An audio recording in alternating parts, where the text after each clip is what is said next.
السلام علیکم ورحمۃ اللہ وبرکاتہ والحمد للہ رب العالمین والعاقبۃ للمتقین والصلاة والسلام علی اشرف الانبیاء والمرسلین نبینا محمد وعلی آلہ وصحبہ ومن تبعہم بإحسان الی یوم الدین اما بعد اللہم انفعنا بما علمتنا وعلمنا ما ينفعنا وزدنا علما سبحانک لا علم لنا الا ما علمتنا انک انت العلیم الحکیم رب اشرح لی صدری ویسر لی امری واحلل عقدۃ من لسانی یفقہوا قولی اللہم ربنا زدنا علما اللہم ربنا زدنا علما اللہم ربنا زدنا علما آمین۔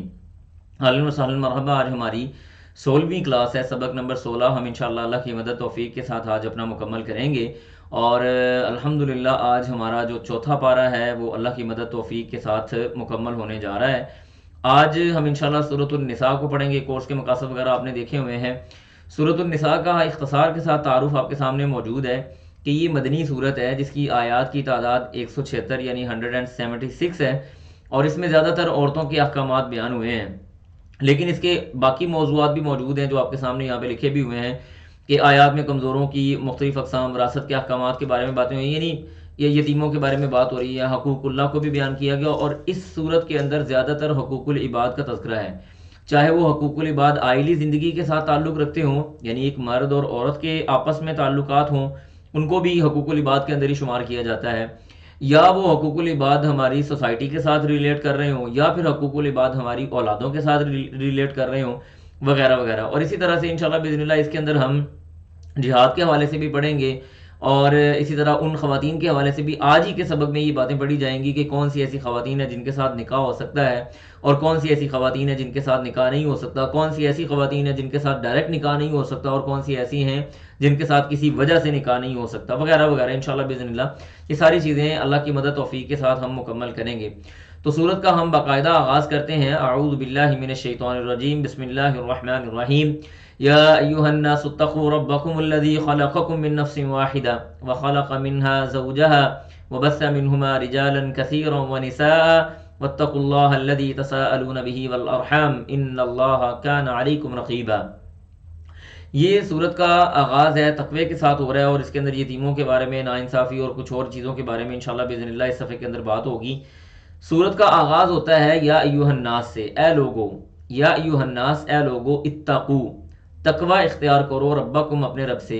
یہ والی جو آیت آپ کے سامنے ہے یہ خطبہ مسنونہ کی آیت ہے۔ رسول اللہ صلی اللہ علیہ وسلم خطبہ مسنونہ کے اندر 3 آیات پڑھا کرتے تھے، یا ایھا الذین آمنوا اتقوا اللہ حق تقاتہ، یا ایھا الناس اتقوا ربکم، یہ والی آیت، یا ایھا الذین آمنوا اتقوا اللہ وقولوا قولا سدیدا۔ یہ 3 آیات نبی علیہ الصلوۃ والسلام خطبہ مسنونہ کے اندر ہمیشہ پڑھا کرتے تھے۔ تو یہ بھی آیت اللہ فرماتے ہیں یا ایھا الناس، اے لوگو، اتقو، تقوی اختیار کرو، ربکم، اپنے رب سے، الذی، وہ، خلقکم، اس نے پیدا کیا تم کو پیدا کہاں سے کیا؟ من نفس واحدہ، ایک جان سے۔ ایک جان کون تھے؟ وہ آدم علیہ الصلوۃ والسلام تھے۔ وخلق منہا، اور اللہ نے اس ایک ہی جان سے نکالا، زوجہا، اس کی بیوی کو، وبث، اور پھیلا دیا، منہما، ان دونوں سے، رجالا کثیرا، بہت زیادہ لوگ، بہت زیادہ آدمی، ونساء، اور عورتیں۔ اللہ نے آدم علیہ الصلوۃ والسلام کو اکیلے پیدا کیا، پھر آدم علیہ الصلوۃ والسلام کی پسلی سے حوا علیہ السلام کو پیدا کیا، ہماری جو ماں ہیں، پھر ان دونوں کے ملاپ کے ساتھ اللہ سبحانہ و تعالیٰ نے بہت سارے لوگوں کو، مردوں کو، عورتوں کو پھیلا دیا۔ پھر آگے اللہ فرماتے ہیں واتقوا اللہ، اور اللہ سے تقوی اختیار کرو، الذی، اس چیز کے بارے میں، تساءلون، کہ تم سوال کرتے ہو، بھی، اس کا واسطہ دے کے، والارحام، اور قریبی رشتہ داروں کے بارے میں بھی اللہ سے ڈرتے رہو۔ ان اللہ، بے شک اللہ تعالیٰ، کانا، وہ ہے، علیکم، تمہارے اوپر، رقیباً، نگہبان۔ بڑی زبردست آیت ہے۔ یہاں پہ آغاز میں اگر اس آپ آیت کو تھوڑا سا غور سے دیکھیں گے نا تو اس کے اندر اللہ نے ایک ہی ٹائم میں حقوق اللہ اور حقوق العباد کو جمع کر دیا ہے، ایک ہی وقت میں۔ تھوڑا سا اگر غور کریں گے، اتقوا ربکم، اپنے رب سے تقوی اختیار کرو، حقوق اللہ آپ ایک طرح سے سمجھ سکتے ہیں کہ یہ حقوق اللہ میں آ گیا۔ پھر اس کے بعد آ گیا واتقوا اللہ الذی تساءلون، یعنی اللہ سے مزید یہ بھی تقوی اختیار کرو ان لوگوں کے بارے میں جن کے ساتھ آپس میں تم اللہ کے نام کا واسطہ دے کے سوال بھی کرتے ہو، اور ذوی الارحام، قریبی رشتہ دار جو تمہارے ہیں ان کے بارے میں بھی تم اللہ سبحانہ و تعالیٰ سے ڈرتے رہو۔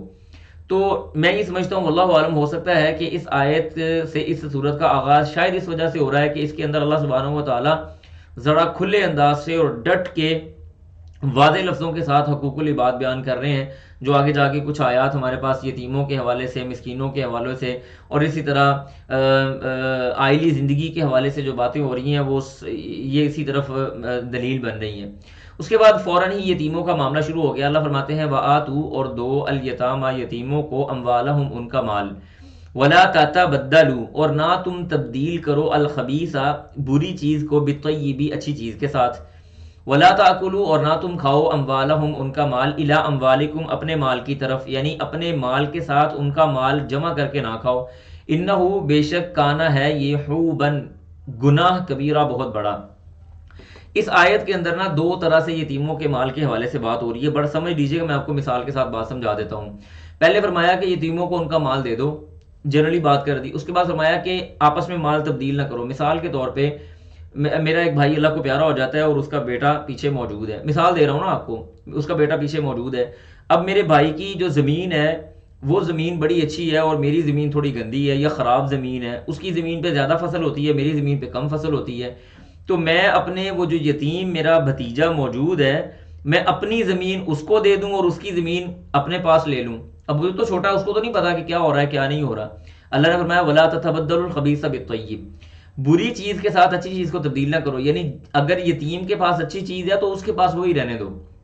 یہ ہے ایک طریقہ کار یتیم کا مال کھانے کا۔ دوسرا ہے ولا تاکلوا اموالہم الی اموالکم، ایسے بھی نہیں ہے کہ تم اپنی جو تمہارا مال ہے، مثال کے طور پہ میرے پاس گندم پڑی ہوئی ہے لیکن وہ گندم اچھی نہیں ہے، وہ خراب ہے، میرے بھائی اللہ کو پیارا ہو جاتے ہیں، میرے بھتیجے کی جو گندم ہے یعنی میرے بھائی کی جو گندم ہے وہ بہت اچھی ہے، تو میں اس کی گندم اپنی گندم کے ساتھ مکس اپ کر کے مارکیٹ کے اندر ایک درمیانی سی گندم جا کے بیچ دوں، یہ بھی نہیں ہوگا۔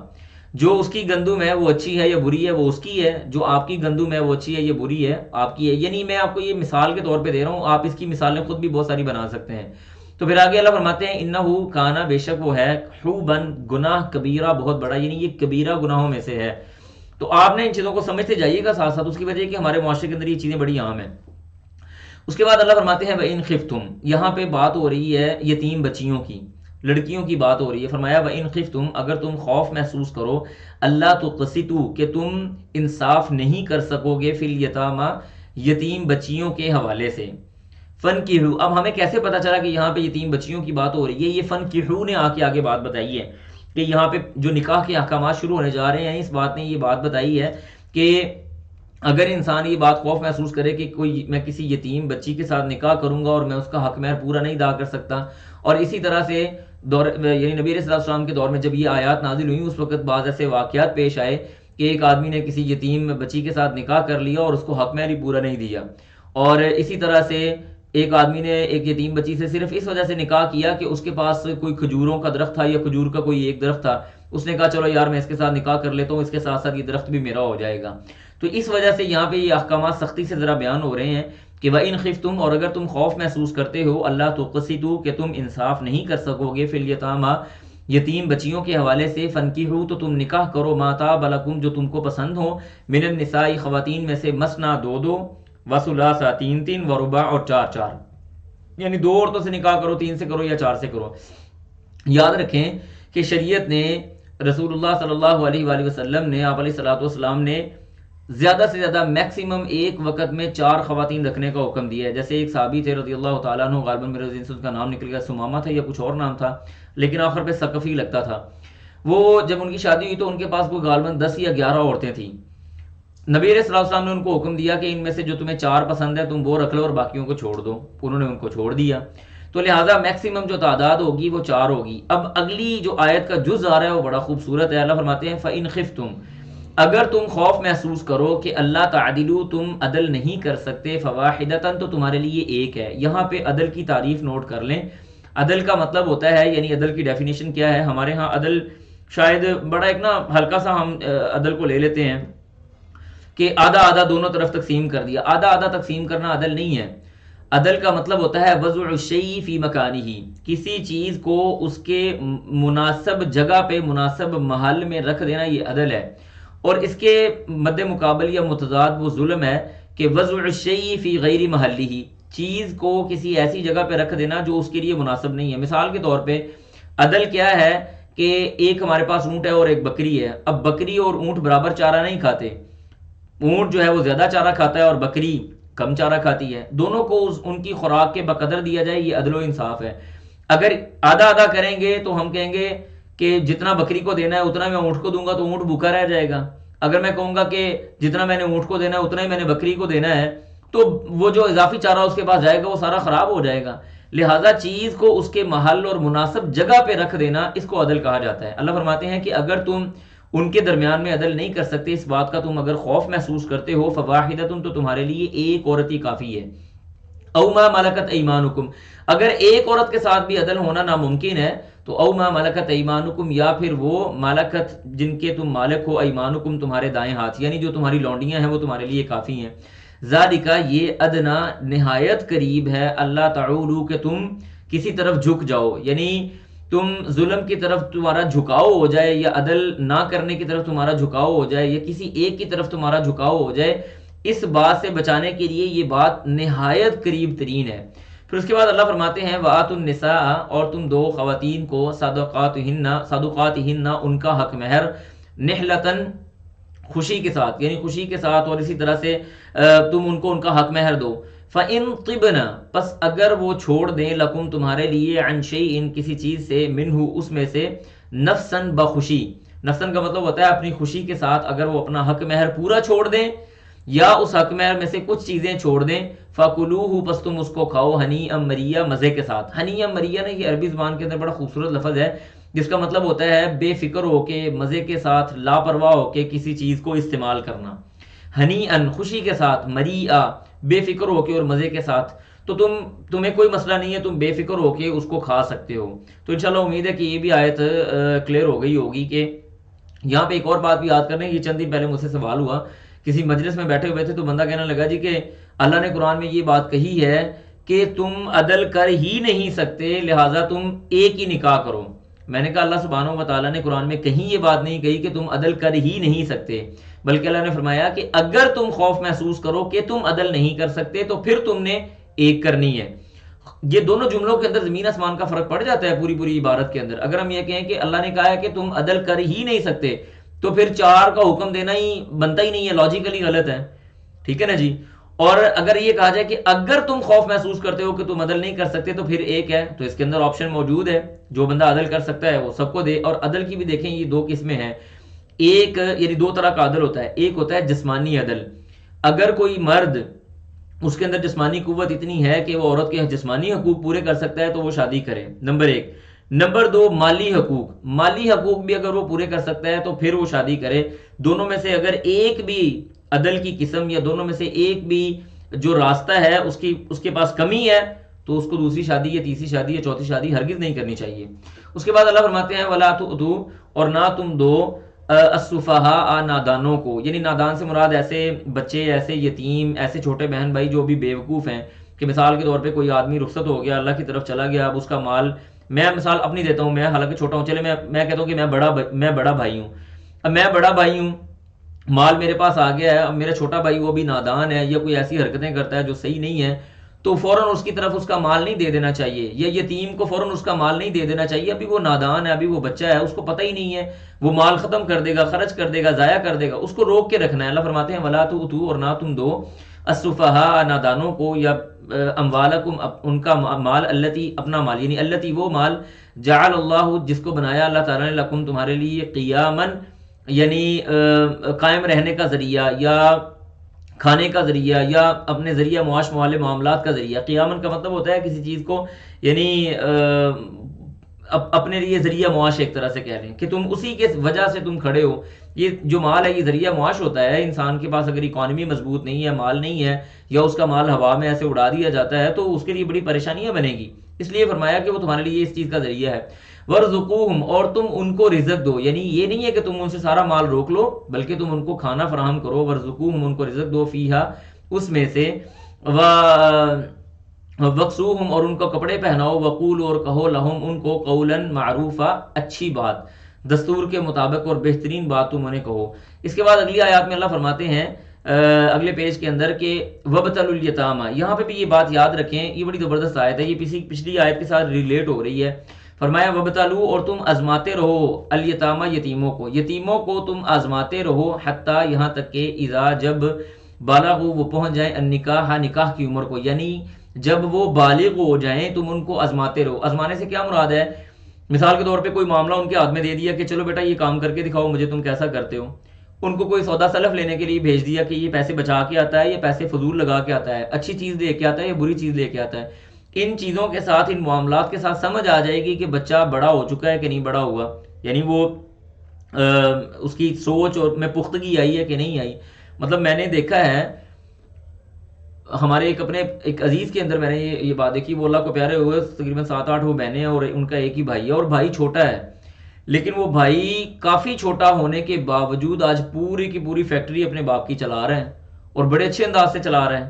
تو یہ چیزیں ہو جاتی ہیں بعض اوقات، کوئی بچہ جلدی پختہ ذہن کو پہنچ جاتا ہے، کچھ دیر سے پہنچتے ہیں۔ اللہ فرماتے ہیں فَإِنْ آنَسْتُمْ، اگر تم محسوس کرو، آنس کا مطلب ہوتا ہے یعنی محسوس کرنا یا پا لینا، فَإِنْ آنَسْتُمْ اگر تم پاؤ منہم ان میں سے رشدن یعنی بھلائی کی بات یا پختگی کی بات، فَدْفَعُوا تو لوٹا دو الیہم ان کی طرف اموالہم ان کا مال، تم نے مال روک کے رکھا تھا کہ یہ سن رشد کو پہنچ جائے یا بلوغت کو پہنچ جائے۔ اس کے اندر 2 شرطیں بیان ہوئی ہیں مال دینے کی، پہلی کہ آدمی بالغ ہو جائے، نمبر 1 کیا ہے؟ بالغ ہو جائے۔ بالغ ہونے کے لیے 12-13 سال 18 سال 19 سال 20 سال 30 سال عمر کی کوئی قید نہیں ہے، بالغ ہونے کے لیے وہی قاعدہ ہے جو شریعت نے دیا ہوا ہے کہ خواتین کو مخصوص ایام شروع ہو جائیں، مردوں کے دیگر معاملات شروع ہو جائیں، یہ وہ بلوغت کو پہنچ سکے۔ اس کے لیے کوئی عمر کی قید نہیں ہے کہ اسپیسیفک یہ 17-18 سال کی عمر ہے، نہیں، یہ بلوغت ہے۔ دوسرا سن رشد، رشد کہتے ہیں کوئی بندہ معاملہ فہم ہو جائے، اس کو اچھائی اور برائی کی تمیز آ جائے، اس کو سمجھ آ جائے کہ میں نے کس طرح سے اپنی چیزوں کو لے کے چلنا ہے۔ یہ 2 چیزیں، یہ دونوں میں سے کوئی ایک چیز اس کے اندر پائی جائے تو پھر ان کا مال ان کی طرف لوٹا دو۔ وَلَا تَأْكُلُوهَا اور نہ تم اس کو کھاؤ اسرافاً زیادتی کرتے ہوئے، وَبِدَارًا اور جلدی کرتے ہوئے، یعنی ایسے نہیں ہے کہ آپ کہیں کہ یار یہ بڑا جلدی بڑا ہو جائے گا تو میں فٹافٹ اس کا مال کھا لوں تاکہ اس کے بڑے ہونے تک جب میں نے اس کے مال اس کے حوالے کرنا ہے تو تب تک میں کافی سارا حصہ کھا چکا ہوں۔ وَبِدَارًا کا مطلب ہوتا ہے جلدی کھانا، کس وجہ سے؟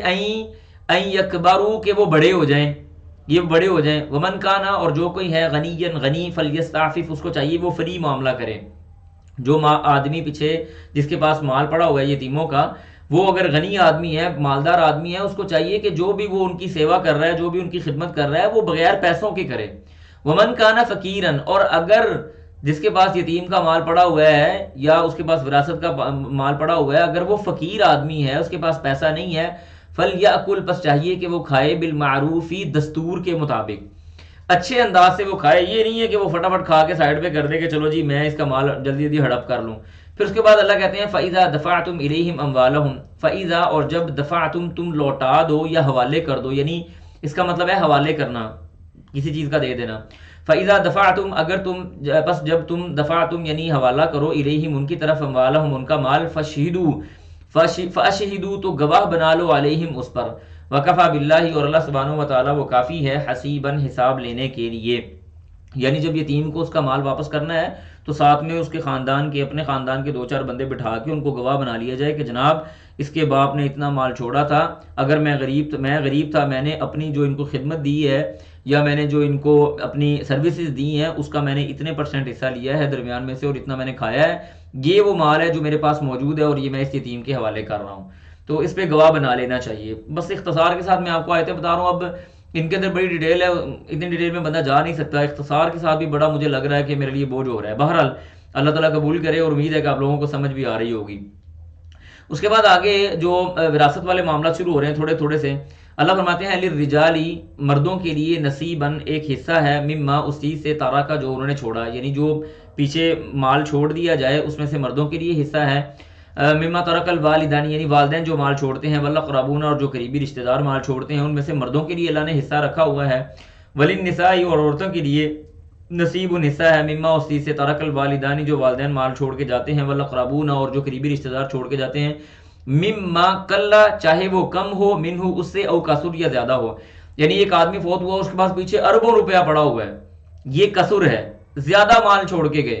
ایک آدمی فوت ہوا اس کے پاس ایک بھینس ہے چھوٹی سی، تو یہ کل ہے یعنی کم مال ہو یا زیادہ مال ہو، اس کے اندر اللہ سبحانہ و تعالیٰ نے مردوں کے لیے بھی ایک مخصوص حد مقرر کی ہوئی ہے اور عورتوں کے لیے بھی ایک مخصوص حد مقرر کی ہے. اللہ کہتے ہیں نصیباً، یہ حصہ ہے، مفروضاً، فرض کیا گیا. مردوں کے لیے اور عورتوں کے لیے فرض کیا گیا حصہ ہے، مال چاہے کم ہو یا چاہے زیادہ ہو.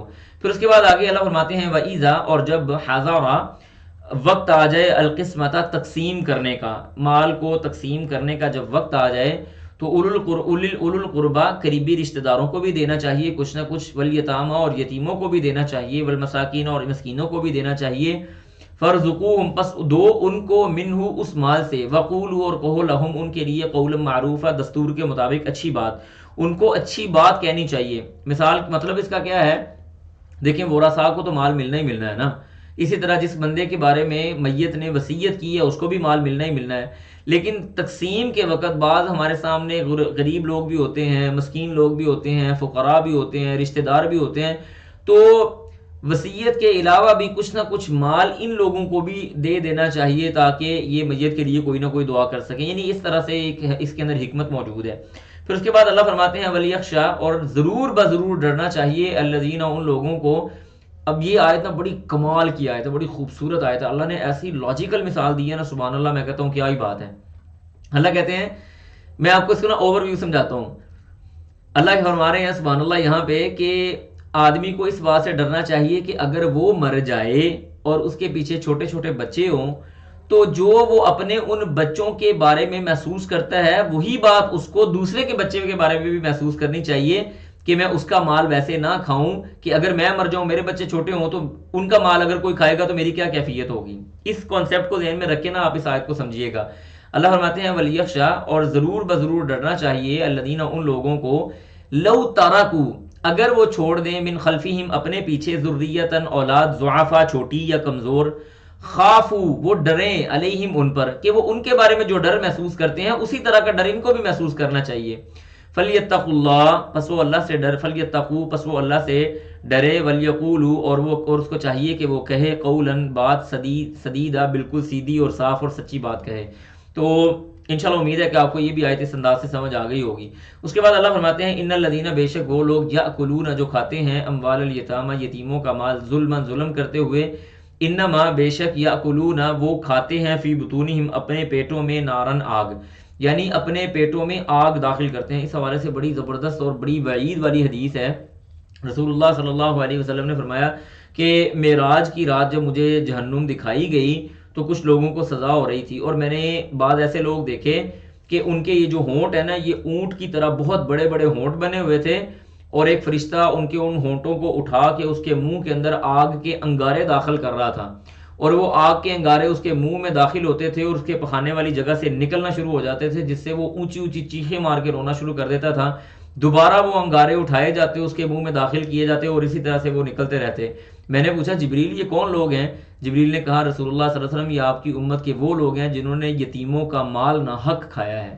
اللہ اکبر کبیر. آپ اندازہ کریں ہمارے ہاں تو خیال ہی نہیں کیا جاتا، ادھر کوئی بندہ فوت ہوتا ہے، ادھر اس کے بچوں کو نکال دیتے ہیں، اس کی بیوی کو نکال دیتے ہیں، ان کا مال ہڑپ کر جاتے ہیں اور سب کچھ کھا پی کے سائڈ پہ کرتے ہیں. اللہ اکبر. اتنی شدید قسم کی وعید کہ میں کہتا ہوں کہ اس قسم کی سزا کو بندہ ویژولائز کر لے تو اس کی ساری زندگی گزر جائے، وہ اس طرف منہ ہی نہ کرے کبھی. تو اس لیے فرمایا کہ جو لوگ یتیم کا مال کھاتے ہیں وہ یہ نہ سمجھیں کہ وہ روٹیاں کھا رہے ہیں یا چاول کھا رہے ہیں یا پتہ نہیں اچھے اچھے لوازمات کھا رہے ہیں، اصل میں وہ جہنم کی آگ کو اپنے پیٹ کے اندر داخل کر رہے ہیں. پھر آگے اللہ فرماتے ہیں ویسا یصلون سعیرا، اور ان قریب داخل کر دیا جائے گا ان کو، سعیرن، جہنم میں، آگ میں، دوزخ میں، یعنی یہ دوزخ کی ایک وادی کا نام ہے. اس کے بعد اگلا پیج ہمارے سامنے شروع ہو رہا ہے. یہاں سے ہمارے پاس میراث کی آیات شروع ہو رہی ہیں، وراثت کی آیات شروع ہو رہی ہیں. بڑی تفصیل کے ساتھ اللہ سبحانہ و تعالی وراثت کی آیات کو نقل کر رہے ہیں. آپ میں سے میں ایک گزارش کروں گا، جو بھائی بھی بہن بھی یہ چاہتا ہے کہ وہ وراثت کے احکامات کو سیکھے تو وہ 3 آیتوں کو زبانی یاد کرے. نمبر 1 یہ والی جو آیت آپ کے سامنے آ رہی ہے، یوسکم اللہ فی اولادکم، اور اس کے بعد والی آیت، یہ والی آیت نمبر 11 اور 12، یہ 2 آیتیں وہ سیکھے، اور اسی طرح سورۃ النساء کی آخری آیت. یہ 3 آیتوں کے اندر اللہ سبحانہ و تعالیٰ نے وراثت کے جتنے بھی احکامات ہیں تقریباً وہ سارے کے سارے بیان کر دیے ہیں، بلکہ سارے ہی بیان کر دیے، تقریباً کیا سارے احکامات اللہ نے بیان کر دیے. 3 آیتیں صرف آپ یاد کر لیں، اور اتنی آسان نہیں ہے یہ، مشکل آیتیں، حافظوں کو بڑی مشکل لگتی ہیں یہ آیتیں. 3 آیتیں آپ یاد کر لیں، آپ کو وراثت کے سارے احکامات اللہ کے فضل سے آپ کو سمجھ آ جائیں گے. اسی طرح سے چھوٹی چھوٹی کتابیں بھی آج کل مارکیٹ میں آئی ہوئی ہیں وراثت کی تقسیم کے حوالے سے، آپ وہ بھی لے کے پڑھ سکتے ہیں. تو اس کو نا آپ نے بڑے غور سے سننا ہے، کیونکہ رسول اللہ صلی اللہ علیہ وآلہ وسلم وراثت کے احکامات لوگوں کو، صحابہ کو ایسے سکھایا کرتے تھے جیسے نماز کا کوئی حصہ یا دین کی کوئی بڑی بات ان کو سکھا رہے ہوتے. اور اسی طرح سے یہ بھی کہا گیا کہ جو وراثت ہے نا یہ نصف العلم ہے. ٹھیک ہے جی، نصف العلم ہے وراثت. ہمارے اکثر معاملہ اور اسی کے اندر ہی ہمارے لوگ ہول چول کر جاتے ہیں، مسائل خراب کر جاتے ہیں. تو پہلے یہ دیکھ لیں، یہ جو فروض لکھا ہوا نا، فروض فریضۃ جیسے ہمارے پاس آ رہا ہے، اوپر لکھا ہوا آ رہا ہے. ٹھیک ہے جی، آگے جا کے آئے گا انشاءاللہ. فروض کہتے ہیں، فرض کہتے ہیں حصے کو. حصوں کی کل جو ہے نا، کل تعداد حصوں کی 6 ہے. یا تو نصف مال ملے گا یعنی آدھا مال ملے گا، یا 1/4 حصہ مال ملے گا، یا 1/8 ملے گا یعنی 8واں حصہ، یا 2/3 ملے گا. 2/3 کا مطلب ہوتا ہے 2/3، یا پھر 1/3 ملے گا، یا پھر 1/6 ملے گا یعنی 6واں حصہ. تو یہ کل 6 ہمارے پاس حصے موجود ہیں. اور اصحاب الفروض کہتے ہیں ان لوگوں کو جن کے حصے اللہ سبحانہ و تعالیٰ نے قرآن میں ذکر کیے ہیں کہ بیوی کو اتنا ملے گا، خامن کو اتنا ملے گا، بیٹے کو اتنا ملے گا، بیٹی کو اتنا ملے گا، ایک بیٹی ہوگی تو کتنا ملے گا، 2 بیٹیاں ہوگی تو کتنا ملے گا. ایسا آدمی جس کا بیٹا بھی کوئی نہیں ہے، جس کا باپ بھی کوئی نہیں ہے، اور اس کے بہن بھائی ہیں تو ان کا کتنا ملے گا. اگر بہن بھائیوں کے علاوہ اور سارے لوگ ہیں تو ان کو کتنا ملے گا. یہ میں نے سمجھے کہ 2 آیتوں کا خلاصہ آپ کے سامنے رکھ دی ہے ٹوٹل.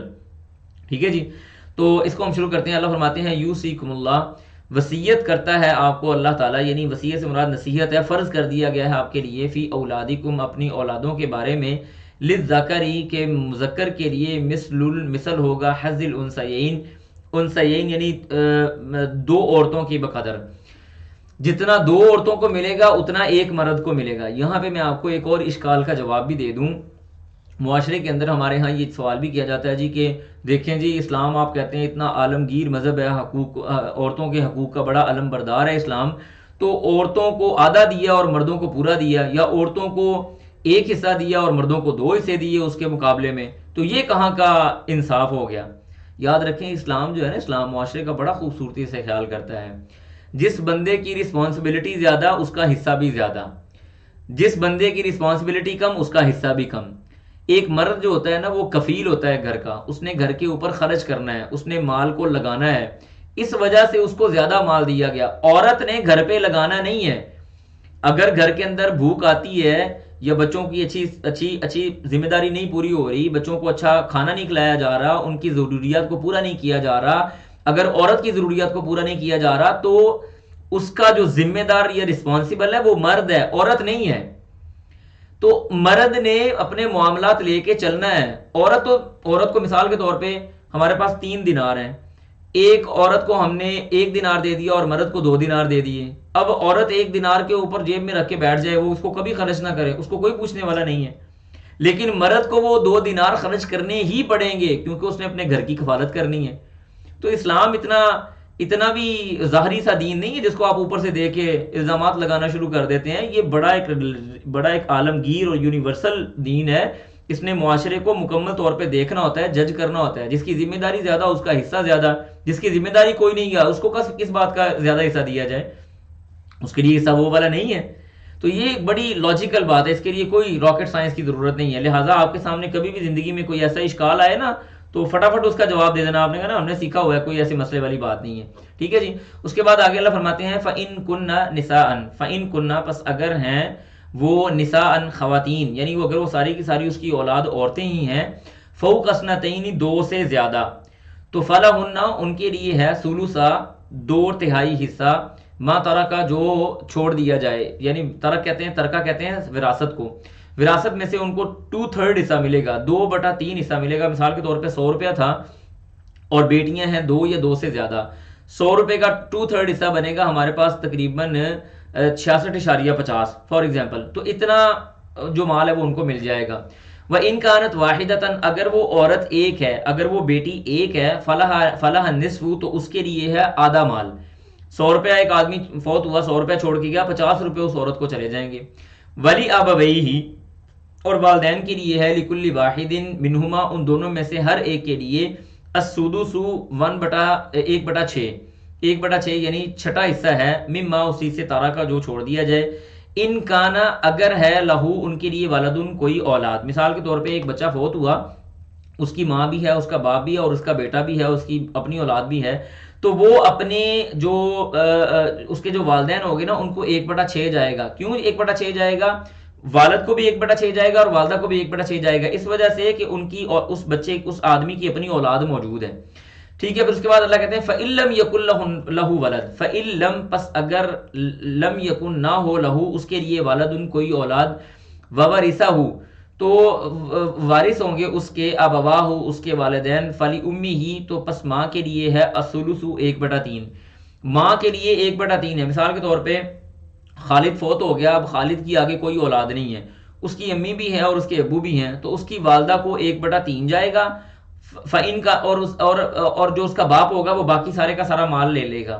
فَإِن كَانَ لَهُ إِخْوَةٌ اور اگر خالد فوت ہوا اور اس کے اپنے بہن بھائی موجود ہیں، فَلِأُمِّهِ تو اس صورت میں ماں کو 1/6 جائے گا، من بعد وصیت وصیت کے بعد، یوسی بها جس کی اس نے وصیت کی، او دین یا قرض اتارنے کے بعد. یاد رکھیں جو وراثت تقسیم ہوتی ہے نا اس کو تقسیم کرنے سے پہلے کچھ اور کام بھی کرنے پڑتے ہیں. ایک آدمی فوت ہوتا ہے، سب سے پہلے تجہیز و تکفین، اس کی تدفین، اس کا کفن دفن، اس کو غسل دینا، یہ سارے انتظامات اس کے مال سے کیے جائیں گے، جو سب سے بہترین چیز ہے. ہمارے ہاں تو رواج بنا ہوا جی پھوپھی لے کے آئے گی جی، وہ کفن پھوپھی لے کے آئے گی، وہ قبر نکالنے کے پیسے فلاں چاچا جی دے دیں گے، فلاں ایسے کر لے گا. یہ کوئی طریقہ کار نہیں ہے، شریعت نے اس کی کوئی قید نہیں لگائی ہوئی. اس کے اپنے چھوڑے ہوئے مال سے اس کی تجہیز و تکفین کی جائے گی، نمبر 1. نمبر 2، پھر اس کے بعد اس کا قرضہ اتارا جائے گا، جو اس نے قرضہ جو بھی تھا اس کے بعد وہ قرضہ اتارا جائے گا. پھر اس کے بعد جو اس کی یعنی قرضہ اتارنے کے بعد پھر اس نے وصیت کی کہ یار وہ فلاں آدمی ہے، اس کو نا میرے مال سے تم نے اتنے سے پیسے دے دینے ہیں. اور یاد رکھیں وصیت زیادہ سے زیادہ 1/3 کی جا سکتی ہے، اس سے زیادہ کی وصیت نہیں کی جاتی. ٹھیک ہے جی. تو پھر اس کی وصیت بھی پوری کی جائے گی، اس کی وصیت پوری کی جائے گی، اس کا قرض ادا کیا جائے گا، اس کی تجہیز و تکفین کی جائے گی. اب دیکھا جائے گا کتنا مال باقی ہے، جتنا مال اب باقی ہوگا اس کو پھر اس طرح سے تقسیم کیا جائے گا. انشاءاللہ امید ہے کہ بات یہ آپ کو کلیئر ہو گئی ہوگی. پھر اس کے بعد اللہ فرماتے ہیں آباؤکم تمہارے باپ، و ابناؤکم اور تمہارے بیٹے، تمہارے باپوں کے پاس بھی حصہ ہے، تمہارے بیٹوں کے پاس بھی حصہ ہے. یعنی اس کو اس کانسیپٹ میں لے لیں، لا تدرون تم نہیں جانتے، ایہم کون ہے، اقرب زیادہ قریب، لکم تمہارے لیے، نفعن فائدے کے لحاظ سے. تمہیں نہیں پتا کہ تم اپنا مال اگر باپ کے لیے چھوڑ کے جاتے ہو تو تمہارا باپ تمہارے مرنے کے بعد زیادہ کام آنے والا ہے یا تمہاری اولاد تمہارے مرنے کے بعد زیادہ کام آنے والی ہے، تم یہ بات نہیں جانتے. فریضتاً یہ فرض ہے، یعنی یہ مقرر شدہ چیز ہے، من اللہ اللہ کی طرف سے. ان اللہ بے شک اللہ تعالیٰ کانا ہے، علیمن جاننے والا، حکیمن حکمت والا. یہ جو آپ کو نیچے نظر آ رہی ہیں کچھ چیزیں کہ دیکھیں یہ جو 3 ورثاء ہیں نا ان کو ہر صورت میں مال ملتا ہے، ہر صورت میں ان کو مال جائے گا جو مرضی ہو جائے. اولاد اگر موجود ہے تو اس کو مال ملے گا، وہ چاہے اچھی ہے یہ بری. یہاں پہ یہ بات بھی یاد رکھ لیں کہ ہمارے ہاں یہ جو آگ کرنے کا کانسیپٹ ہے یہ نہایت غلط کانسیپٹ ہے کہ جی وہ فلاں بچہ میرا وہ نہیں ہے، میرا فرما بردار نہیں ہے، میں نے اس کو اپنی جائیداد سے آگ کیا. شریعت جائیداد سے آگ کرنے کو حرام کرتی ہے. جائیداد سے کسی کو آگ نہیں کیا جا سکتا، وہ اچھا ہے یا برا ہے وہ تمہاری تم نے اس کو اچھا کرنا تھا نا، تم نے نہیں اس کو اچھا کیا، سو شریعت اس میں کیا کرے، لہذا اس کو آگ نہیں کیا جاتا. اولاد جیسی بھی ہو جتنی بھی ہو اس کو ملے گا، نمبر 1. نمبر 2 والدین جیسے بھی ہوں، چاہے وہ اپنے بچے کو ملتے تھے اپنے بچے کو نہیں ملتے تھے، والدین اگر حیات ہیں، آدمی فوت ہو گیا اور اس کے پاس مال موجود ہے اس کے والدین کو جائے گا. پھر اس کے بعد میاں بیوی یا میاں بیوی میں سے جو بھی فوت ہوا پیچھے اگر مرد ہے تو اس کو جائے گا، عورت ہے تو اس کو جائے گا. یہ بات یاد رکھ لیں انشاءاللہ. اس کے بعد اگلی آیت میں اللہ فرماتے ہیں وَلَکُمْ اور تمہارے لیے ہے، نصف آدھا، ما ترکا جو چھوڑ دیا، ازواجکم تمہارے خامدوں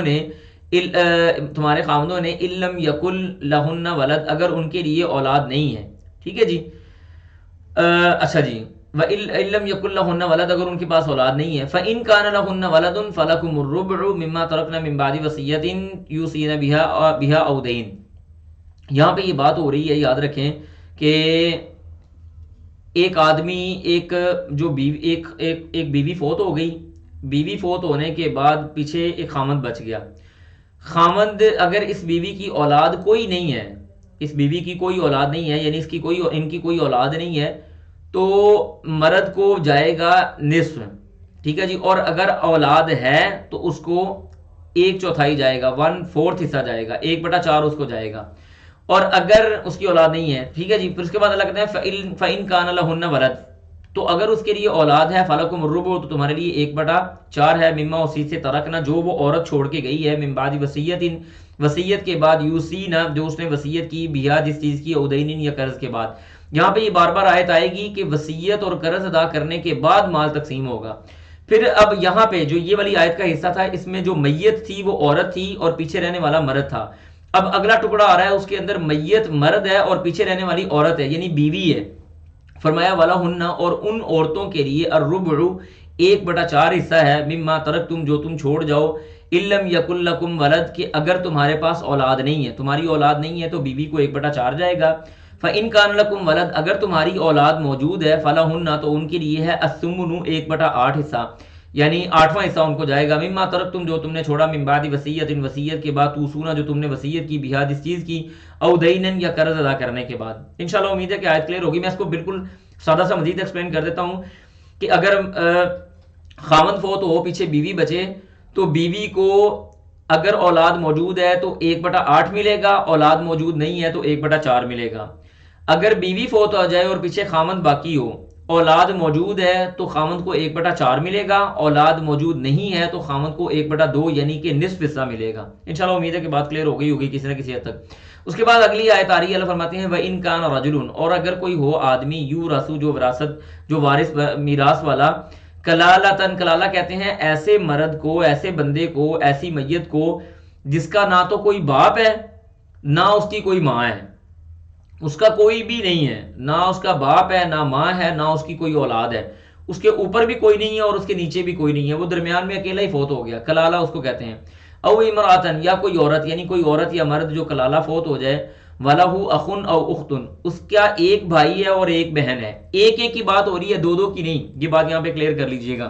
وَلَهُ أَخٌ، اس کا ایک بھائی ہے، او اختن، یا ایک بہن ہے، فَلِكُلِّ وَاحِدٍ مِّنْهُمَا، ان دونوں میں سے ہر ایک کو السُّدُسُ 1/6 جائے گا.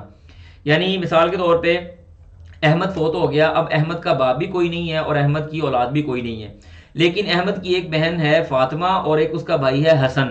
اب حسن کو بھی 1/6 جائے گا اور فاطمہ کو بھی 1/6 جائے گا. ٹھیک ہے جی.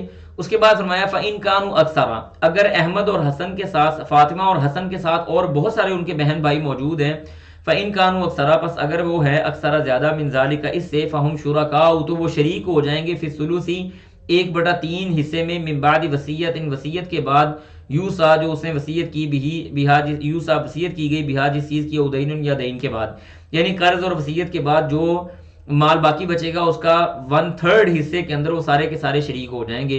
اللہ فرماتے ہیں غیر مضار، نقصان نہیں دیا جائے گا، نقصان کے علاوہ ہے، وصیتاً، یہ نصیحت ہے، من اللہ، اللہ کی طرف سے، واللہ، اور اللہ تعالیٰ، علیم، وہ جاننے والا ہے، حلیم، بردبار ہے. امید ہے کہ انشاءاللہ کچھ نہ کچھ آپ کا کانسیپٹ کلیئر ہو گیا ہوگا، کیونکہ وراثت کی آیات ہیں، میں نے کوشش تو کی ہے سادہ سادہ انداز میں آپ کو عام سی مثال دے کے بات سمجھا دی جائے.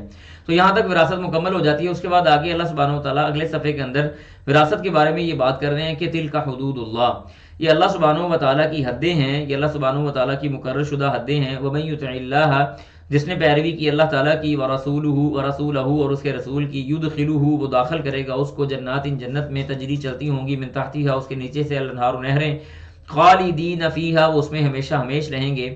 وذالک، اور یہ ہے الفوز العظیم، بہت بڑی کامیابی. ومن یعص اللہ، اور جس نے نافرمانی کی اللہ تعالیٰ کی، ورسولہ، اور اس کے رسول کی، ویتعدی، اور اس نے تجاوز کیا، زیادتی کی، حدودہ، اس کی حد کی، یعنی اس کی حد کو تجاوز اس بندے نے کر دیا، تو اللہ فرماتے ہیں یدخلہ، وہ داخل کرے گا اس کو، النار، آگ میں، خالدن فیہا، وہ اس میں ہمیشہ ہمیش رہے گا. ولہ، اور اس کے لیے ہے عذاب مہین، رسوا کر دینے والا، دردناک قسم کا رسوا کر دینے والا عذاب اس کا وہاں پہ موجود ہے. تو مجھے انشاءاللہ امید ہے کہ آپ لوگوں نے کسی نہ کسی حد تک اپنا کانسیپٹ جو ہے اس حوالے سے کلیئر کیا ہوگا. اس کے بعد اگلی جو بات ہے یعنی وہ ہے زنا کی سزا کا پہلا حکم.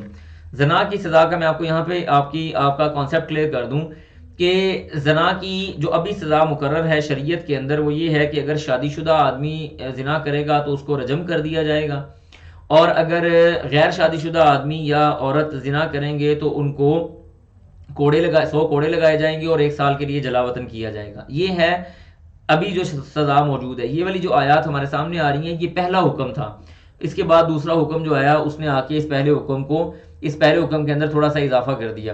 تو اللہ فرماتے ہیں واللاتی وہ لوگ، واللاتی وہ عورت، یا اتینا جو آئے الفاحشۃ یعنی بے حیائی کے ساتھ. یہاں فاحشہ سے مراد زنا کا ارتکاب ہے. زنا کا ارتکاب کرتے ہوئے یا زنا کا ارتکاب اگر کوئی بندے زنا کا ارتکاب کرنے والی آیت نمبر بعد والی نہیں، یہ آیت آ تو گئی ہے جی انشاءاللہ. یہ آیت نمبر 17 میں سمجھا نہیں. چلیں کوئی بول کے بتا دیں پھر مجھے، اگر کوئی مسئلہ یہاں پہ آ رہا ہے تو. چلیے جزاک اللہ خیر، اس کو دیکھ لیتے ہیں بعد میں انشاءاللہ. آیت تو برابر سیکوینس کے ساتھ چل رہی ہیں. اللہ فرماتے ہیں واللاتی اور وہ لوگ یعنی وہ عورتیں یاتینا جو آتی ہیں الفاحشۃ فحاشی کے ساتھ من نسائکم تمہاری خواتین میں سے، فاستشہدوا تو تم گواہ بناؤ علیہن ان پر اربعۃ منکم تم میں سے جو کم از کم 4 جو گواہ ہیں وہ ان میں سے 4 گواہ تمہارے سامنے وہاں پہ موجود ہونے چاہیے، یعنی مردوں کے 4 گواہ.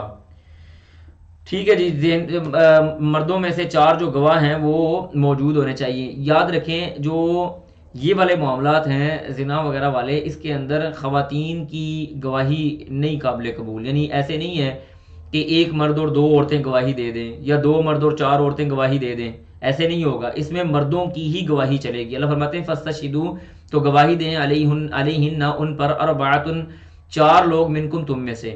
گواہی دینے کے پھر اسی طرح سے بعض یہ بھی احکامات ہے کہ وہ بندہ عادل ہو، اچھا ہو، نمازی ہو، متقی ہو، پرہیزگار ہو. یہ ساری شرطیں بھی اس کے اندر پائی جائیں تو وہ بندہ گواہی دے گا. میں نہیں ہر بندے کو اٹھا کے جی تو نے دیکھا جی میں نے دیکھا جی ٹھیک ہے جی گواہی دے دی، ایسی گواہی نہیں قابل قبول ہوگی. ٹھیک ہے جی. فَإِن شَاهِدُوا اللہ فرماتے ہیں اگر وہ گواہ دے دیتے ہیں اگر وہ گواہی دے دیتے ہیں فَإِن شَاهِدُوا پس اگر انہوں نے گواہی دے دی فَأَمْسِكُوهُنَّ تو ان کو روکے رکھو فِي الْبُيُوتِ گھروں کے اندر، یعنی ان کو گھروں کے اندر قید کر دو حتیٰ یتوفاہن یہاں تک کہ ان کو فوت کر دے الموت موت. مطلب یہ کہ ان کو موت آ جائے. او یجعل اللہ یا بنا دے اللہ سبحانہ و تعالیٰ لہن ان کے لیے سبیلا کوئی اور راستہ بنا دے. یہ جو او یجعل اللہ لہن سبیلا ہے نا، یہاں سے یہ بات سمجھ آتی ہے کہ اس کے لیے کوئی دوسرا حکم ابھی نازل ہونا ہے اور وہ پھر بعد میں نازل ہو گیا. اللہ سبحانہ و تعالیٰ نے جو باقی احکامات تھے وہ نازل کر دیے کہ شادی شدہ کے لیے یہ والی سزا ہے اور غیر شادی شدہ کے لیے یہ والی سزا ہے. اس کے بعد جو اگلی آیت ہے یہ بھی بڑی سمجھنے کے قابل ہے. اللہ فرماتے ہیں واللذانی اور اگر وہ دونوں، یہ اللہ زانی جو ہے نا یہ تثنیہ کا صیغہ ہے. فرمایا واللذانی اور اگر وہ دونوں. اب یہاں پہ مفسرین نے دونوں کو بڑا تفصیل سے بیان کیا. دونوں سے مراد اگر مرد اور عورت دونوں پکڑے جائیں نمبر 1، نمبر 2 ایک مرد دوسرے مرد کے ساتھ فحاشی کا ارتکاب کرے، نمبر 3 ایک عورت دوسری عورت کے ساتھ فحاشی کا ارتکاب کرے. یہ تینوں چیزیں اس کے اندر آ جاتی ہیں، چاہے وہ مرد اور عورت ہوں، چاہے دونوں مرد ہوں، چاہے دونوں عورتیں ہوں. اگر وہ فحاشی کا ارتکاب کرتے ہیں تو کیا کرنا ہے؟ واللذانی اگر وہ دونوں یا اتیانی ہاں وہ دونوں آتے ہیں منکم تم میں سے فآذوہما تو تم فآذوہما پس ان کو سزا دو، اذیت دو یعنی ان کو تکلیف دو سے مراد یہ کہ ان کو سزا دو. فَإِن تَابَا پس اگر وہ دونوں توبہ کر لیں وَأَصْلَحَا اور اصلاح کر لیں یعنی اچھے معاملہ کرنا شروع کر دیں فَأَعْرِضُوا تو ان کو چھوڑ دو عنہما ان دونوں سے، یعنی اعراض کرنے سے مراد یہ کہ ان دونوں کو چھوڑ کے سائڈ پہ کر دو، ان کو معاف کر دو. ان اللہ بے شک اللہ تعالیٰ کانا ہے تواباً توبہ قبول کرنے والا اور رحیماً رحم کرنے والا. تو یہ والی جو آیات ہیں یہ پہلے والی ہیں، اس کے بعد ان کا حکم منسوخ ہو کے دوسرا حکم آ گیا تھا.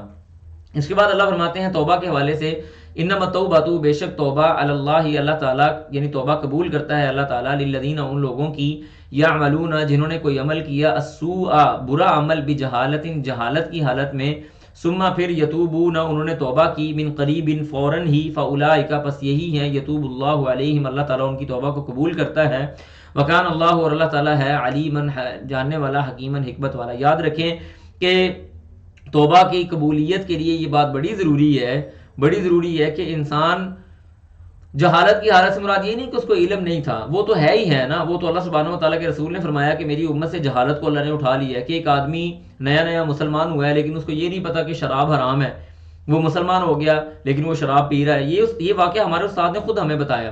وہ کہتے ہیں کہ ہم یہ بعض افریقہ کے جزائر تھے جن کا ہم وزٹ کرنے کے لیے گئے تو وہاں پہ وہ مسلمان بستی تھی اور سارے شراب پی رہے تھے.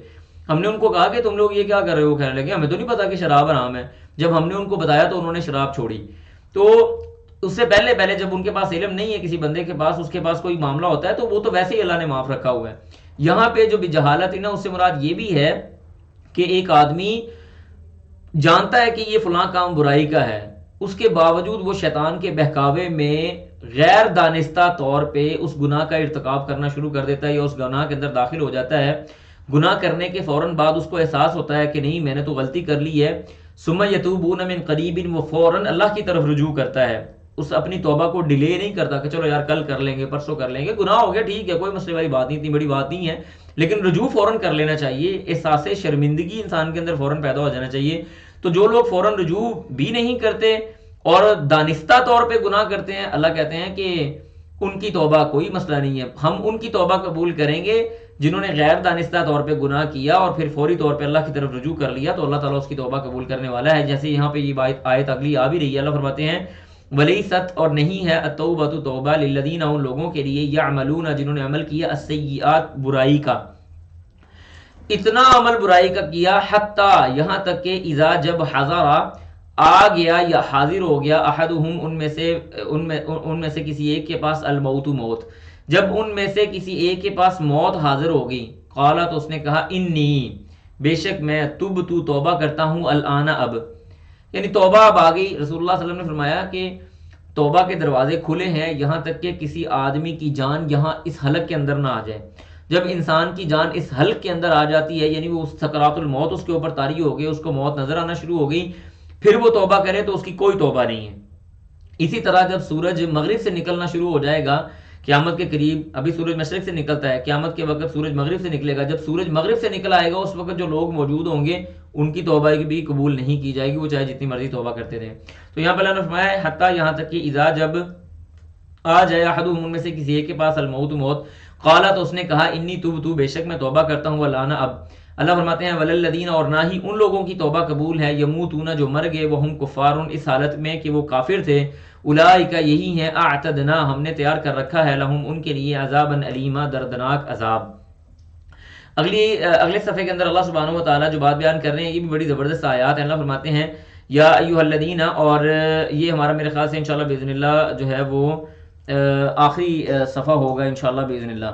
تو اللہ فرماتے ہیں یا ایھا الذین، اے لوگو آمنو جو ایمان لائے ہو، لا یحل نہیں ہے حلال لکم تمہارے لیے، ان تارثو کہ تم زبردستی وارث بن جاؤ، النساء عورتوں کے، کرہا زبردستی، یعنی کہ تم وارث بن جاؤ عورتوں کے، کرہن زبردستی ان کے مال کے اوپر. میں آپ کو اس کی سادہ سی معاشرتی مثال دیتا ہوں.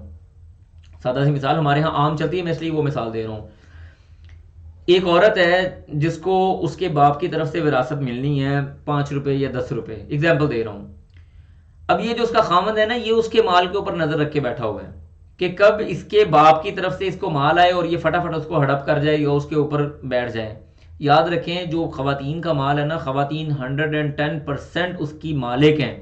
وہ چاہیں تو اپنے خامند کو دیں، چاہے تو نہ دیں. ہمارے ہاں یہ جو پایا جاتا ہے نا کہ فلاں مرد کو اس کی بیوی کی طرف سے حصہ ملا، وہ کون ہے؟ وہ کون ہوتا ہے اس کی طرف سے حصے دار بننے والا؟ وہ اس کی بیوی کا حصہ ہے. تو اللہ نے واضح لفظوں میں کیا دیا کہ ایسے خبردار یہ کام تم نے نہیں کرنا کہ تم زبردستی عورتوں کے مال کے اوپر براجمان ہو جاؤ. اور جیسے ہمارے ہاں یہ بھی پایا جاتا ہے کہ کسی کو حق مہر دیا، پھر اسے زبردستی میل ملاپ کر کے اسے حق مہر معاف کروا لیا، یا اسے حق مہر دے کے پھر اسے واپس لے کے کہہ دیا، جھانسا دے کے جی میں کاروبار میں انویسٹمنٹ کر رہا ہوں. خواتین کو اس حوالے سے اپنے حقوق جاننے کی بہت زیادہ ضرورت ہے، وہ اچھے انداز سے، چونکہ اب ہمارے معاشرے کے اندر یہ برائیاں پنپ رہی ہیں، ہمارے معاشرے کے اندر یہ برائیاں بالکل عام ہو گئی ہیں. خواتین اس حوالے سے بالکل ان اویئر ہیں کہ اگر وہ وراثت میں حصہ مانگ لے تو بھائی ان کو چھوڑ دیتے ہیں، چل بہن تمہیں کیا ضرورت ہے، کوئی نہیں. وہ بیچاری ماں باپ مرنے کے بعد اس کے پاس بھائی تو ہوتے ہیں جن کے پاس اس نے آنا ہوتا ہے، وہ کہتی ہے اگر میں ان سے وراثت کا حصہ لے لوں گی تو میرے بھائی چھوٹ جائیں گے، لہٰذا وہ چھوڑ دیتی ہے چاروں نہ چار. یہ نہایت سنگین معاملہ ہے. رسول اللہ صلی اللہ علیہ وسلم نے فرمایا اگر کوئی آدمی کسی بھی آدمی کا ایک بالشت زمین کا ٹکڑا ناجائز ہتھیائے گا، چاہے وہ کوئی بھی ہو، قیامت کے دن اللہ سبحانہ و تعالیٰ 7 زمینوں کا طوق بنا کے اس کے گلے میں ڈال دیں گے کہ چلو اس کو اٹھا کے پھر اور تمہیں پتہ چلے. تو اس لیے اس حوالے سے بڑا واضح اور سیدھا ہونا چاہیے. مردوں کو اس حوالے سے واضح ہونا چاہیے کہ ان کو کوئی ضرورت نہیں ہے اس معاملے میں پڑھنے کی. بیوی کا مال ہے، اس کو ملے نہ ملے، وہ کہیں خرچ کرتی ہے کرے، نہیں کرتی نہ کرے، آپ کو دیتی ہے دے، نہیں دیتی نہ دے، کوئی مسئلہ نہیں ہے. اور ایسے مردوں کی شان بھی اللہ سبحانہ و تعالیٰ زیادہ بنا دیتا ہے، ان کا معاشرے کے اندر مقام اور عزت بھی زیادہ ہوتی ہے، جو خواتین کے مال کے اوپر آنکھیں رکھے نہیں بیٹھتے۔ پھر اس کے بعد آگے اللہ فرماتے ہیں وَلَا تَعْزُلُوهُنَّ، اور نہ تم ان کو روکو، لِتَذْهَبُوا کا مطلب ہے کہ تم لے لو، وَلَا تَعْزُلُوهُنَّ نہ تم ان کو روکو، لِتَذْهَبُوا تاکہ تم لے لو، بِبَعْدٍ وہ چیز وہ بعض حصہ ما آتیتموہن جو تم نے ان کو حق مہر دیا ہے، الا مگر ان یاتینا کہ وہ آتی ہیں بفاحشۃ مبینہ واضح فحاشی کے ساتھ، یعنی مثال کے طور پہ ایسے نہیں ہے کہ تم جان بوجھ کے ان سے حق مہر روک کے رکھو، یا تم نے حق مہر ان کو دے تو دیا ہے، تم نے حق مہر ان کو دے تو دیا ہے، اب تم طلاق دے کے ان کو جان بوجھ کے لٹکا کے بیٹھے ہو کہ تم میرا حق مہر مجھے واپس کرو گی تو پھر جاؤ گی، یہ بات بھی درست نہیں ہے۔ اور ہاں ایک صورت ہے کہ اگر تم ایسا کوئی معاملہ کرنا چاہتے ہو تو کسی عورت کو تم واضح اپنی آنکھوں سے دیکھ لو کہ اس نے یہ والی فحاشی کا ارتکاب کیا ہے، تو ایسی عورت کو رکھنے کی ضرورت نہیں ہے، اس کے ساتھ جو بھی معاملہ ہے اس کو معاملہ کر کے ختم کرو۔ پھر اگلی اس آیت کا اگلا ٹکڑا چیک کریں، اللہ فرماتے ہیں وَعَاشِرُوهُنَّ، اور ان کے ساتھ وقت گزارو، معاشرت اختیار کرو، معاشرت مطلب یا ان کے ساتھ رہن سہن اختیار کرو، بالمعروفی اچھے طریقے کے ساتھ، دستور کے مطابق۔ مردوں کو اتنا ٹائٹ کر کے اللہ سبحانہ و تعالیٰ نے رکھا ہے وَعَاشِرُوهُنَّ بِالْمَعْرُوفِ، ان کے ساتھ حسن معاشرت کے ساتھ پیش آؤ۔ فَإِن كَرِهْتُمُوهُنَّ، پس اگر تم ان کو ناپسند سمجھتے ہو، فَعَسَىٰ تو پس ان قریب، ان تکرہوا شیئا جس چیز کو تم ناپسند کرتے ہو، وَيَجْعَلُ اللَّهُ اور بنا دے گا اللہ تعالیٰ فیہ اس کے اندر خیرن کثیرا بہت زیادہ خیر، کہ تم ایک ایسی عورت ہے جس کو تم ناپسند کرتے ہو، لیکن اللہ کہتے ہیں کہ عین ممکن ہے اسی عورت کو اللہ سبحانہ و تعالیٰ تمہارے لیے بہت بڑے خیر کا ذریعہ بنا دے۔ عسیٰ ان تکرہوا شیئا وہو خیر لکم وعسیٰ ان تحبوا شیئا وہو شر لکم۔ اسی طرح سے ایک حدیث آتی ہے عائلی زندگی کے حوالے سے، جو شادی شدہ مرد اور خواتین میری بات سن رہے ہیں ان کے لیے میں آپ کو یہ بات حدیث بیان کرنے جا رہا ہوں۔ رسول اللہ صلی اللہ علیہ وسلم نے فرمایا تم میں سے اگر کوئی مرد یا عورت اپنی بیوی کے اندر، یعنی تم میں سے کوئی مرد، میں اس کو شارٹ کر دیتا ہوں کہ کوئی مرد اپنی بیوی کے اندر اس کو کوئی اس کی عادت بری لگتی ہے یا اس کو اس کی کوئی حرکت بری لگتی ہے، تو وہ اس کی اس بری حرکت کو چھوڑ کے اس کی اچھائیوں کو یاد کر لے، اس کی اچھائیوں کو سوچنا شروع کر دیں، اس کی اچھائیوں کو ذہن میں لے آئے، تو اس کے دماغ سے یہ جو اس کی جو حرکت اس کو نفرت دلا رہی ہے نا وہ چلی جائے گی۔ مردوں کو بھی یہی حکم ہے اور عورتوں کو بھی یہی حکم ہے کہ اگر ان کا خاوند کسی لحاظ سے کسی جگہ پہ تھوڑی بہت کمزوری دکھاتا ہے تو جو اس کی اچھی عادات ہیں کم از کم اس کو ذہن میں لے آئیں۔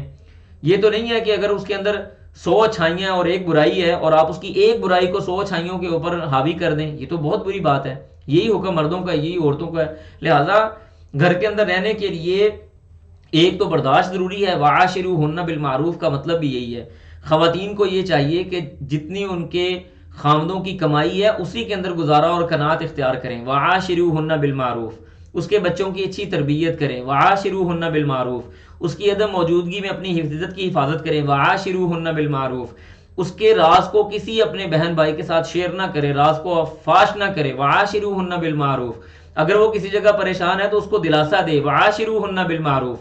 اور یہی ساری کی ساری باتیں مردوں کے لیے ہیں کہ اگر وہ اپنی بیوی کے ساتھ حسن سلوک سے پیش آئے، یہ بھی عاشروہن بالمعروف ہے، اس کے نان و نفقے کا خیال کرے۔ یہ نہیں ہے کہ باہر تو وہ جناب خود لٹرم پٹرم اور پیزا اور برگر کھا رہا ہے اور گھر میں وہ آ کے کہتا ہے جی آج دال بنا لو فلانی چیز بنا لو۔ نہیں، جو تم کھا رہے ہو وہ ان کو کھلاؤ، جو تم پہن رہے ہو وہ ان کو پہناؤ، جو تم باہر ٹائم سپینڈ کر رہے ہو اپنے بچوں کے ساتھ بھی سپینڈ کرو۔ وعاشروہن بالمعروف، یہ عاشروہن صرف اس دو لفظوں کے اوپر، عاشروہن بالمعروف کے اوپر گھنٹے کی تقریر ہو سکتی ہے۔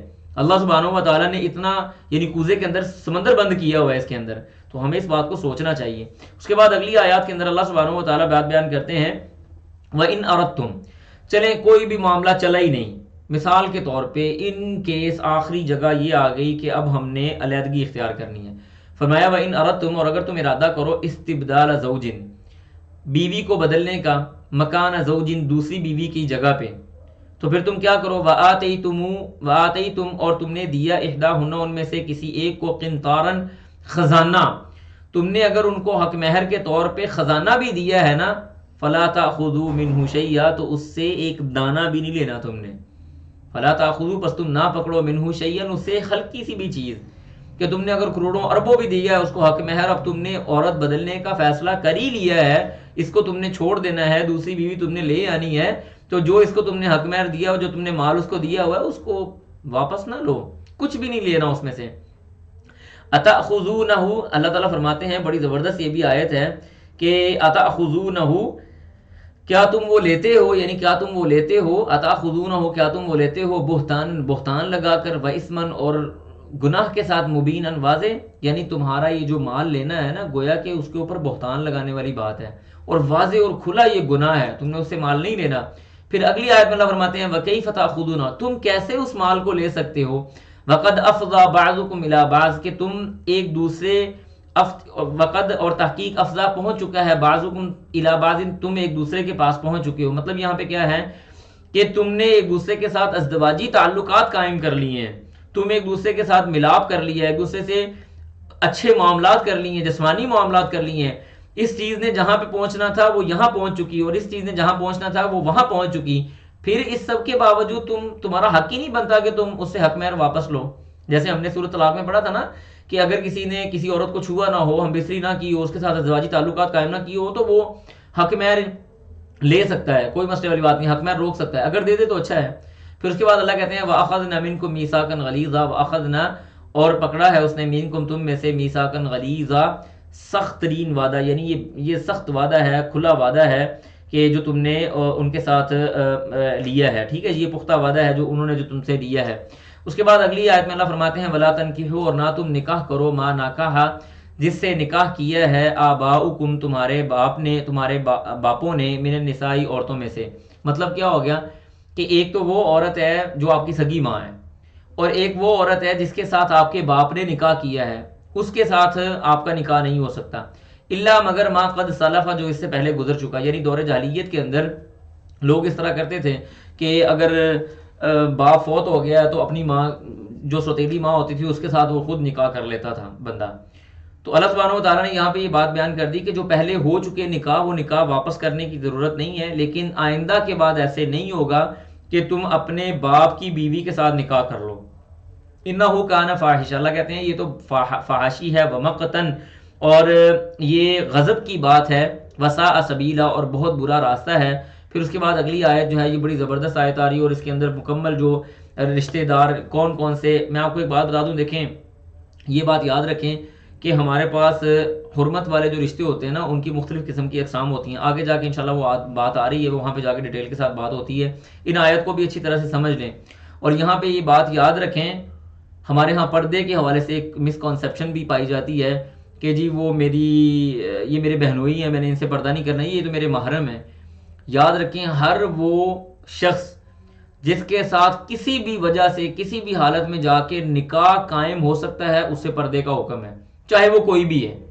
سادہ سا قاعدہ میں آپ کو دے رہا ہوں، کسی بھی آدمی کے ساتھ جس کے ساتھ کسی بھی حالت میں جا کے کبھی بھی کسی بھی وقت نکاح ہو سکتا ہے، اس سے آپ نے پردہ کرنا ہے، بات ختم ہوئی. ابھی وہ آپ سے نکاح کر سکتا ہے یا نہیں کر سکتا ہے، ڈز ناٹ میٹر، یہ میٹر نہیں کرتا. کبھی جا کے نکاح ہو سکتا ہے تو آپ اس سے پردہ کریں گی. ابھی ہم انشاءاللہ باذن اللہ ان کو تھوڑا ڈیٹیل کے ساتھ دیکھتے ہیں. اللہ فرماتے ہیں حرمت حرام کیا گیا، علیکم تم پر، امہاتکم تمہاری ماؤں کو، وبناتکم تمہاری بیٹیوں کو، واخواتکم تمہاری پھوپھیوں کو، بہنوں کو، سوری، وعماتکم تمہاری پھوپھیوں کو، وخالاتکم تمہاری خالاؤں کو، وبنات الاخی بھائی کی بیٹی کو، وبنات الاختی بہن کی بیٹی کو، وامہاتکم اور تمہاری وہ مائیں، اللتی وہ مائیں، ارضعنکم جس نے تم کو دودھ پلایا، واخواتکم اور تمہاری وہ بہنیں، من الرضاعہ جو دودھ کی بہنیں ہیں، دودھ شریک بہنیں یعنی رضائی بہنیں، ان کے ساتھ بھی نکاح نہیں ہو سکتا. وامہات نسائکم اور ان عورتوں کے ساتھ بھی نکاح نہیں ہو سکتا جو تمہاری بیویوں کی مائیں ہیں، یعنی میں اپنی ساس کے ساتھ نکاح نہیں کر سکتا، سادہ لفظوں میں. وربائبکم اور وہ تمہاری ربیبائیں، ربیبائیں کہتے ہیں التی وہ، فی حجورکم جو تمہاری گود میں پلی ہیں، فی حجورکم جنہوں نے تمہارے پاس پرورش پائی ہے، من نسائکم تمہاری عورتوں سے، التی وہ ایسی عورتیں، دخلتم بہنہ جن کے ساتھ تم نے ازدواجی تعلقات قائم کر لیے ہوں. میں آپ کو اس کی مثال دیتا ہوں. یہ والی باتیں تو آپ کو بالکل واضح ہوگی جو ابھی ہم نے پڑھی ہیں کہ ماں کے ساتھ نکاح نہیں ہو سکتا، بہن کے ساتھ نکاح نہیں ہو سکتا، اور اسی طرح سے بیٹی کے ساتھ نکاح نہیں ہو سکتا، خالہ کے ساتھ نکاح نہیں ہو سکتا، پھوپھی کے ساتھ نکاح نہیں ہو سکتا. سکی بھتیجی کے ساتھ نکاح نہیں ہو سکتا، سکی بھانجی کے ساتھ نکاح نہیں ہو سکتا، ٹھیک ہے جی۔ اسی طرح رضائی ماں کے ساتھ بھی نکاح نہیں ہو سکتا اور رضائی بہن کے ساتھ بھی نکاح نہیں ہو سکتا۔ یہاں تک بات تو کلیئر ہے انشاءاللہ باذن اللہ۔ اب یہاں پہ جو بات آ گئی یہ، اس کے بعد آ گئی ساس۔ ساس کے ساتھ بھی نکاح نہیں ہو سکتا، یعنی میری جو بیوی کی ماں ہے اس کے ساتھ میرا نکاح نہیں ہو سکتا۔ اس کے بعد آئی ایسی لڑکی جس کو، مثال کے طور پہ میں آپ کو اس کی سادہ سی مثال دوں، جیسے ہمارے پاس ہے جی خالد ہے، خالد نے سلمہ کے ساتھ شادی کی، سلمہ کے پاس اس کی ایک 3-4 سال کی، 5-6 سال کی یا 10 سال کی بچی تھی جو وہ ساتھ لے کے آئی۔ تو یہ جو سلمہ کی بچی تھی آگے، اس کے ساتھ خالد کا نکاح نہیں ہو سکتا، ٹھیک ہے جی۔ نکاح اگر کرنا ہے تو اس کی صورت یہ ہے کہ سلمہ کے ساتھ میں نے نکاح کیا، اس کو میں تھوڑا سا بولڈ کر کے آپ کو بتا دیتا ہوں تو آگے مسئلہ سمجھ آ جائے، اس میں شرمانے والی کوئی بات نہیں ہے۔ خالد نے نکاح کا پیغام بھیجا سلمہ کے گھر، ابھی اس نے سلمہ کو دیکھا نہیں تھا، سلمہ نے کہا ٹھیک ہے جی آپ آ کے مجھے دیکھ لیں تاکہ ہم شادی کر لیں۔ اب خالد صاحب چلے گئے، خالد صاحب نے جا کے دیکھا کہ سلمہ وہاں پہ موجود ہے اور سلمہ کی ایک نوجوان بیٹی عائشہ وہاں پہ پھر رہی ہے۔ سلمہ، اب یہ خالد کا ذہن بدل گیا، اس نے کہا نہیں سلمہ تم میری بہن ہو، اب میں نے عائشہ سے شادی کرنی ہے۔ تو سلمہ بھی اس بات پہ ایگری ہو جاتی ہے کہ چلو ٹھیک ہے اگر مجھ سے نہیں کرنی تو میری بیٹی سے کر لو۔ ایسی صورت میں عائشہ سے نکاح ہوگا، لیکن میں نے سوری اپنی کیا بات کروں، خالد کی بات ہی کر لیتے ہیں۔ خالد نے سلمہ کو پیغام بھیجا، خالد صاحب گئے، سلمہ کو دیکھا، سلمہ کو پسند کیا، اس سے شادی کر لی، اب اس کو اپنے گھر لے آئے۔ اپنے گھر لے کے آنے کے بعد اس سے ازدواجی تعلقات بھی قائم کر لیے، ہم بستری بھی کر لی۔ 3-4 دن بعد خالد صاحب کو پتا چلا جی سلمہ کی تو بیٹی عائشہ اس سے بہت خوبصورت ہے۔ اب وہ سر پکڑ کے بیٹھ گئے۔ اس صورت میں عائشہ کے ساتھ خالد صاحب کا نکاح نہیں ہو سکتا۔ از دیٹ کلیئر انشاءاللہ باذن اللہ؟ مجھے تھوڑا سا ہلکا سا بتا دیں کہ کیا یہ آپ کو بات سمجھ آ گئی ہے؟ ٹھیک ہے جی، اللہ فرماتے ہیں فَإِن لَمْ تَكُونُوا دَخَلْتُمْ بِهِنَّ، پس اگر تم نے ان کے ساتھ خلوت اختیار نہ کی ہو، فَلَا جُنَاحَ عَلَيْكُمْ، تمہارے اوپر کوئی گناہ نہیں ہے، وَحَلَائِلُ، اور حلائل کا مطلب ہوتا ہے وحلائل، اور بیویاں، ابنائکم، تمہارے بیٹوں کی، یعنی بہو کے ساتھ بھی نکاح نہیں ہو سکتا، الذین، وہ لوگ، من اصلابکم، جو تمہاری صلبوں سے ہے، تمہارے سکے جو بیٹے ہیں نا ان کے ساتھ بھی تم نے نکاح نہیں کرنا۔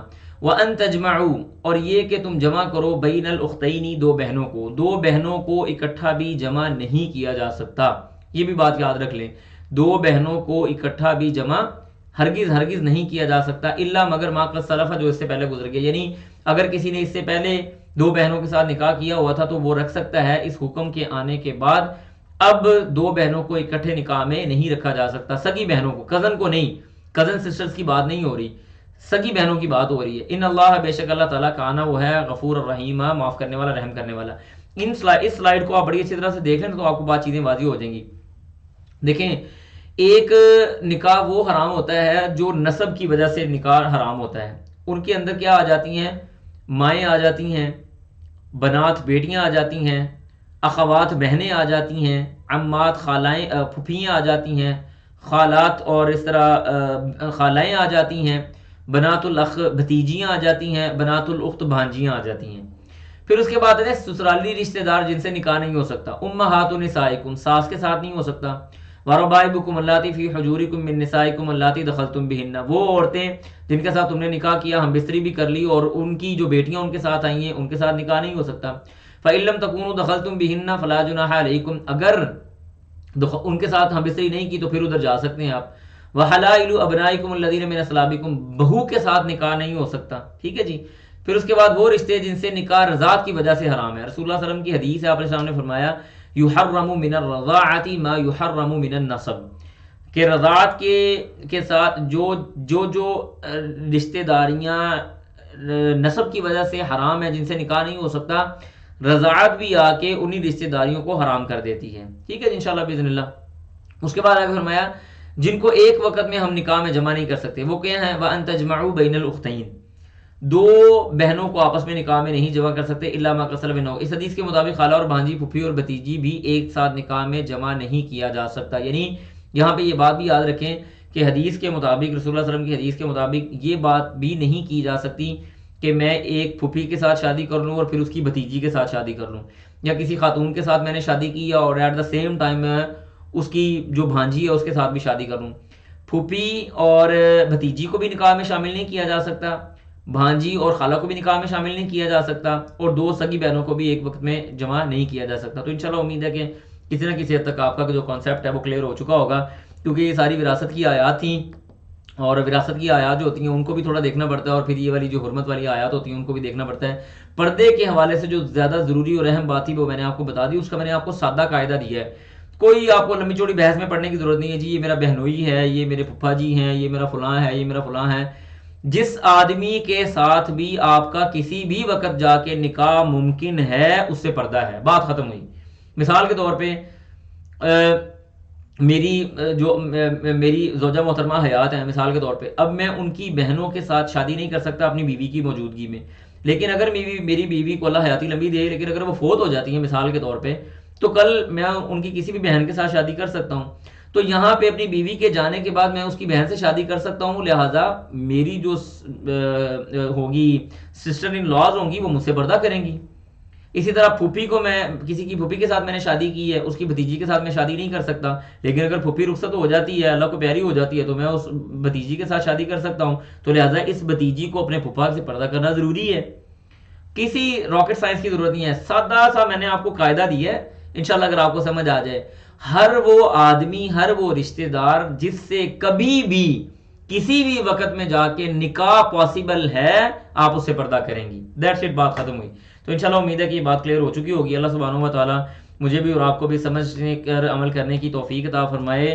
چلے جی میں سوالات کے جوابات انشاءاللہ باذن اللہ لے دیتا ہوں. میں انشاءاللہ جوابات لیتا ہوں جی. بارک اللہ فیکم.